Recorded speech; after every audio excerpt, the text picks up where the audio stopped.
আজকে নারী শক্তি বন্ধন অধিনিয়ম নিয়ে দেশের মাননীয় প্রধানমন্ত্রী নরেন্দ্র মোদীজি সংসদে বিস্তর আলোচনা করছেন। 16, 17, 18 এই অনুষ্ঠান সংসদের উচ্চকক্ষে এবং নিম্নকক্ষে চলতে থাকবে। নারী শক্তি বন্ধন অধিনিয়মের মাধ্যমে দেশের প্রধানমন্ত্রী মাননীয় নরেন্দ্র মোদীজি চাইছেন দেশের 33% মহিলাকে আইনের আওতায় এনে তাদেরকে সংরক্ষণ দিয়ে রাজনীতিতে তাদেরকে স্বীকৃতি দেওয়া, অর্থাৎ সংসদের উচ্চকক্ষে লোকসভায় এবং রাজ্য বিধানসভাগুলিতে 33% আসন সংরক্ষণ করে মহিলাদেরকে রাজনৈতিকভাবে প্রতিনিধিত্ব করার সুযোগ দেওয়ার জন্য এই নারী শক্তি বন্ধন অধিনিয়ম এই বিলটি তিনি আবার লোকসভায় এবং রাজ্যসভায় আজকে চর্চা করছেন। এই আইনের মাধ্যমে দেশের 33% মহিলা তাতে রাজনৈতিকভাবে সুযোগ পাবেন প্রতিনিধিত্ব করার। দেশ এগিয়ে যাচ্ছে নরেন্দ্র মোদীজির নেতৃত্বে। তিনি বিশ্বাস করেন যে এই দেশের নারীদেরকে পেছনে ফেলে কোনোভাবে দেশকে বিকশিত ভারত করা যাবে না। তাই তিনি এই আইনের উপর, এই বিলের উপর অত্যন্ত জোর দিয়েছেন।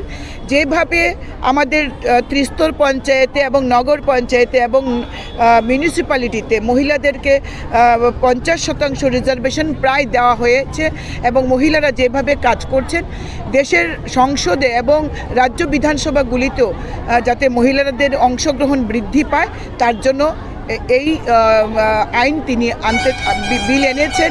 2025 সালে সেই বিল পাশ হয়ে আইনে পরিণত হয়েছে। কিন্তু এখন বিভিন্ন বিষয় নিয়ে, যেমন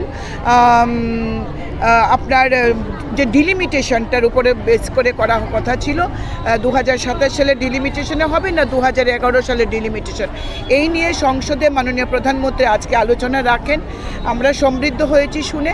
আমরা দেশের প্রধানমন্ত্রীকে আন্তরিকভাবে ধন্যবাদ দেওয়ার জন্য ত্রিপুরা রাজ্যের আজকে আমরা আগরতলা এবং সারা জেলাগুলিতেও ছোট বড় করে আজকে পদযাত্রা হচ্ছে।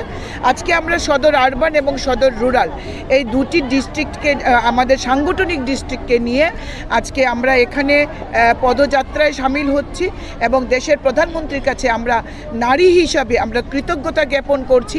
এর আগে ভারতবর্ষে অনেক প্রধানমন্ত্রী শাসন করেছেন, দেশের প্রধানমন্ত্রীর আসন অলঙ্কৃত করেছেন। এমনকি ভারতবর্ষের যিনি মহিলা প্রধানমন্ত্রী ছিলেন শ্রীমতী ইন্দিরা গান্ধীজি, তার সময়ও কিন্তু মহিলা সংরক্ষণ বিল পাশ হয়নি।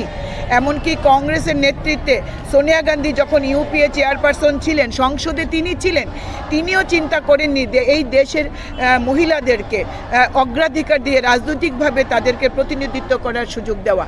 কিন্তু দেশের প্রধানমন্ত্রী নরেন্দ্র মোদী এই চিন্তা করছেন যে দেশের অর্ধেক আবাদি, দেশের অর্ধেক ভোটার এই দেশের মহিলারা।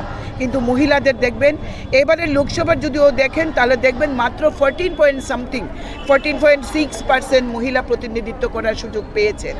তাই আমরা আজকে যেখানে 33% যে সংরক্ষণ হচ্ছে, এর মাধ্যমে আমরা ত্রিপুরা বিধানসভায় বলুন, এই দেশের বিভিন্ন রাজ্যের বিধানসভায় এবং সংসদে মহিলারা প্রতিনিধিত্ব করার সুযোগ পাচ্ছেন এবং সংসদেও আমাদের লোকসভার আসন বৃদ্ধি হচ্ছে, আমাদের রাজ্যসভায় আসন বৃদ্ধি হবে, এমনকি দেশের বিভিন্ন রাজ্যের বিধানসভার আসনও বর্ধিত হবে এবং মহিলারা 33% সংরক্ষণের মাধ্যমে দেশের রাজনীতিতে প্রতিনিধিত্ব করবে।